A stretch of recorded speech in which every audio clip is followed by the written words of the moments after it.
જમ્મુ કાશ્મીરમાં આતંકી હુમલા બાદ ઓપરેશન બાંગ્લાદેશી કરવામાં આવ્યું.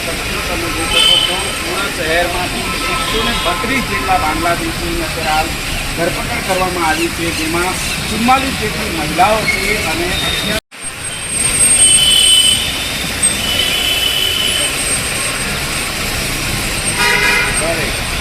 જમ્મુ કાશ્મીરમાં આતંકી હુમલા બાદ ઓપરેશન બાંગ્લાદેશી કરવામાં આવ્યું.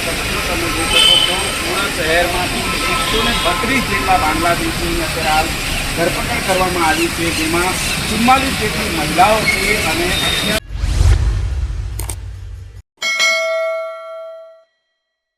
Boarding completed. Nurture.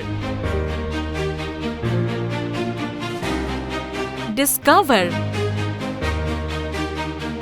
Fly with pride.